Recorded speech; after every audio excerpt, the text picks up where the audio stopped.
Salve, salve galerinha da internet, meu nome é Nino Denani e esse é mais um...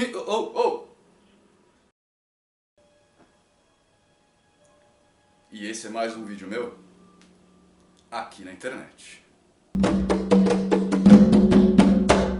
Antes da gente começar o vídeo para esse canal aqui do Nino Denani, o canal do Art Folk, eu quero falar um negócio pra vocês. Eu tô mega resfriado, o que vai dar algumas sensações estranhas ao longo do vídeo, né? Fora a voz abasalada que eu vou usar pra vocês agora. Mas eu também acho que vai acontecer uma coisa que vai me deixar bem feliz. Eu vou gravar esse vídeo exatamente como palestrantes espíritas fazem. Irmãos, hoje nós vamos falar sobre Nosso Senhor Jesus Cristo, através de Kardec,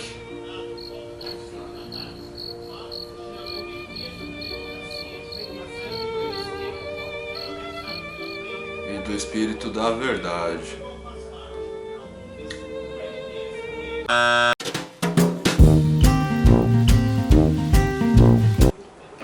Tá certo, brincadeiras à parte, eu quero dar um alerta pra vocês antes de vocês começarem o vídeo.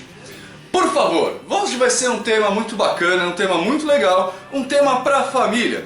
Então eu vou dar um tempinho aqui pra vocês apertarem pausa do vídeo e chamar todo mundo, né? Principalmente pra vocês que gostam de passar o vídeo aí no centro de vocês, no terreiro de vocês, enfim. Chama aquela senhora ali também, ó, sabe aquela bem velhinha? Então, chama ela também pra ouvir aqui que eu acho que o tema vai ser bem legal. A gente vai falar de um tema bem bacana pra gente ouvir em grupo assim familiar, principalmente num grupo religioso. Vamos falar de sexo. Tá, eu espero que vocês não tenham imaginado que eu vim aqui pra falar de sexo, tipo, né, como é que faz sexo, né? Eu imagino que as pessoas saibam, né? E quem não sabe vai descobrir mais cedo ou mais tarde, não vai ser por mim. Eu quero falar, na verdade, como esse vídeo chama Quebrando as Regras, né? É uma série nova que eu vou começar aqui no canal. Eu quero conversar com vocês a respeito de algumas regras que são bem comuns no meio espiritualista e o que acontece ou as coisas que podem acontecer quando nós quebramos essa regra. O sexo entra nessa bagaça, né? Porque toda religião espiritualista tem o tal do resguardo antes da gira ou do trabalho espiritual. Bom, beleza, então você trabalha num centro espiritualista aí, ou no centro espírita, ou você tem sua roda de rito mágico, mas esse rito mágico, ele impõe a você um resguardo de sexo. Você não pode transar antes do trabalho por X tempo, tá? Mas você resolve querer fazer. Eu quero, vou fazer. O que pode acontecer? Você resolve fazer o sexo, quebrar o resguardo aí, quebrar uma regra do negócio. O que pode acontecer com vocês? Antes de eu continuar com essa progressão do vídeo, eu gostaria de fazer um desafio responsável para vocês. Beleza? Anota aí. Eu queria que vocês também fizessem essa quebra de resguardo e postassem pra mim aqui o resultado. Mas quem for fazer esse negócio, por favor, avise seu dirigente, peça pra ele, fala assim, ó, para questões de estudo, para questões aí científicas, digamos assim, eu gostaria de um dia quebrar o resguardo pra ver o que acontece. Você me ajuda nessa brincadeira?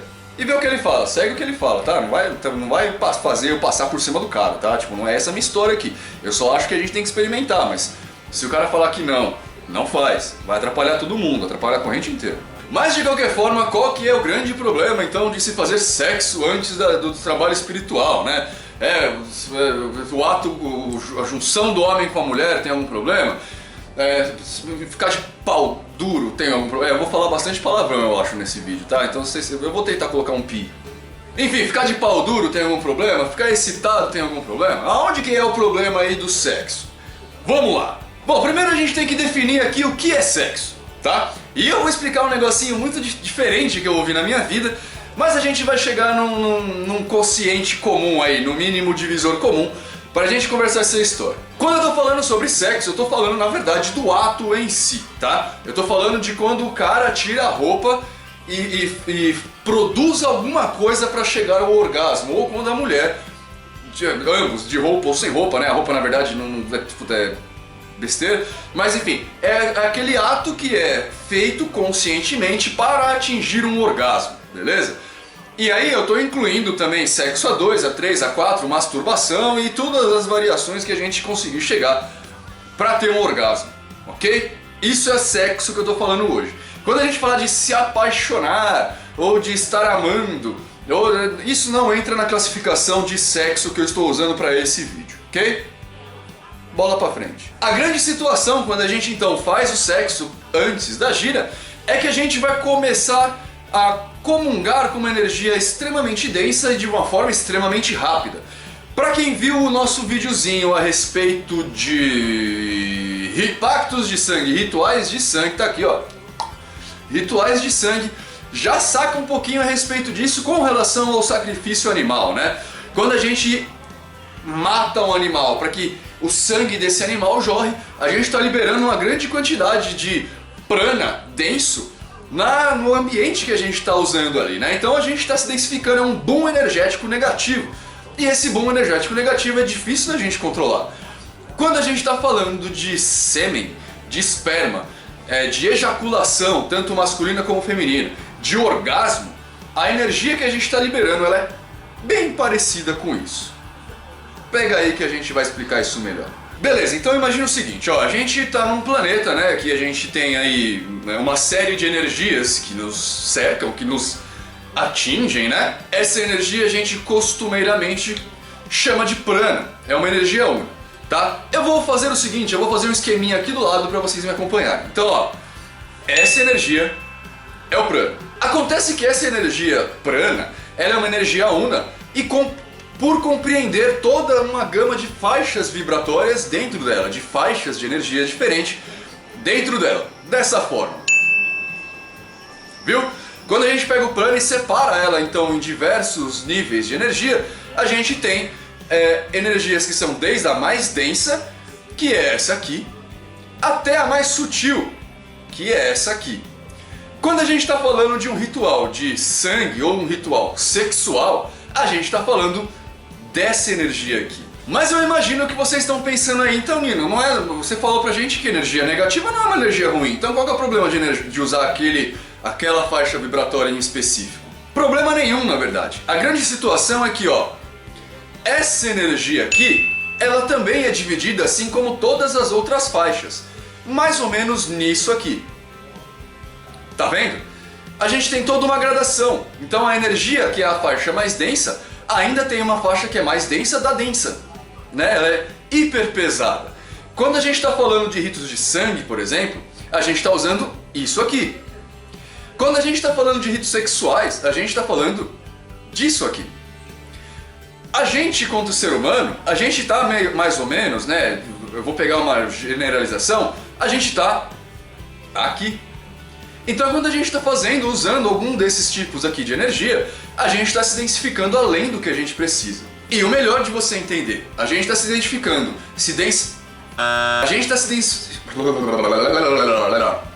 E o melhor é para você entender, a gente está se densificando e de uma forma muito rápida.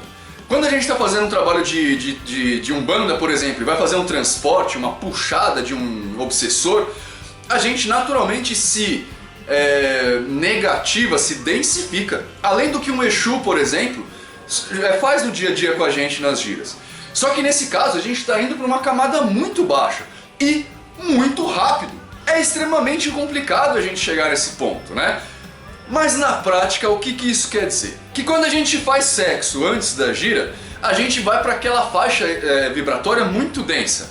E dependendo do trabalho que você vai fazer e do tempo que você tem e de si mesmo, qual é a sua facilidade de navegar entre esses fluxos, para você atingir a vibração do seu guia vai ser muito mais difícil, muito mais complicado e talvez impossível. Pois bem, eu já fiz essa experiência, porque eu sou babaca.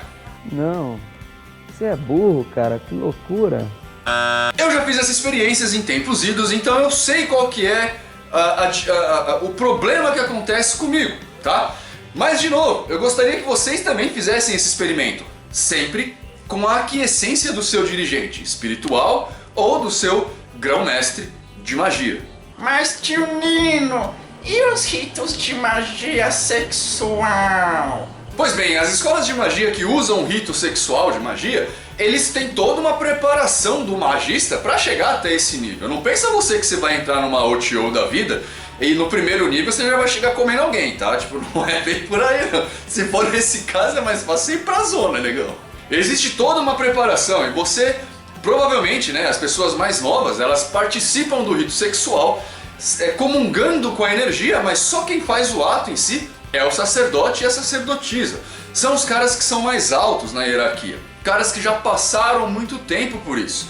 Que já têm uma certa vivência e uma certa experiência em conseguir controlar essa energia negativa sem que ela tome conta de você, te prejudicando a despeito do seu desejo. E isso quer dizer, inclusive, que esses caras têm maturidade suficiente para conseguir fazer um rito de magia sexual sem deixar que o sentimento atrapalhe, né? Ele não se apaixona necessariamente pela sacerdotisa e nem a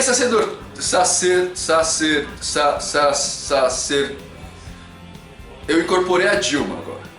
E nem a sacerdotisa se apaixona pelo cara. É um rito puramente para despertar o orgasmo, né? É um rito que tem a finalidade de despertar certas energias através da estimulação física. É quase igual a yoga. A yoga também, ela tem pelo menos a yoga oriental, né? Ela tem a necessidade de despertar certas energias com as práticas físicas. Eu não sei vocês aí, tá? Eu vou ver isso na edição, mas eu acho que vocês vão escutar toda uma musiquinha que tá rolando de fundo aqui num filme que a Ana tá assistindo. Mas desculpa, gente, hoje eu não vou conseguir gravar de madrugada. Eu tô completamente sem nenhuma energia pra fazer isso. Bom, uma última coisa pra finalizar então o vídeo, né? Pra vocês que trabalham em ritos de mão direita, né? Em ritos, por exemplo, da Umbanda que trabalha com caboclos, etc e tal. Se alguém chegar pra você, né, durante o seu trabalho ali nesse rito, né, no centro que você participa, e der a entender que vai começar a introduzir rito sexual na bagaça aí, desconfia, tá? Eu não tô falando que tá errado, mas desconfia. Porque, pra homem principalmente, é bem difícil você controlar a cabeça de baixo. Geralmente o homem pensa muito mais com os neurônios inferiores, né? Então se o dirigente for masculino e tiver umas pepequinhas bonitinhas lá no terreiro, fica bem difícil de controlar o negócio aí pra não ir pra esse caminho. E a gente sabe que os obsessores aí, os caras que querem destruir um terreiro, vão utilizar os nossos defeitos de caráter pra isso. E, né, nada mais fácil pra destabilizar um homem do que uma pepeca. Mas não pensem que as mulheres também estão livres disso, tá? Tem mulheres também, mulher também tem desejo sexual, gente, né? Então, se tiver uns barbichinhos aí bonitinho, né? Pode ser, né? Pode ser, não tô falando que é necessariamente, tá? Mas observa. Mas o caso é que agora vocês sabem o que acontece, que tipo de energia ela é trabalhada e que tipo de energia é desenlaçada quando a gente está falando de ritos sexuais. É uma energia que pode ser comparada dos Exus, se os Exus que vocês conhecem forem aqueles Exus muito baixos, tá ligado? Aqueles Exus que trabalham, que não sabem muito bem o que é bem e mal, que trabalham numa situação de densidade muito grande, né? São muito densos. Então, observa, agora vocês sabem o que acontece, dá pra vocês terem algum tipo de juízo com relação a esse tipo de assunto. Bom, gente, isso é que eu tinha pra falar pra vocês sobre sexo, né? Sobre quebrando as regras aí, fazendo sexo antes do trabalho. Espero que vocês tenham gostado. Gostou? Clique em joinha, se inscreve no canal, torne-se nosso patrão lá no Patreon, espalhe a mensagem pelas redes sociais e até a próxima, né?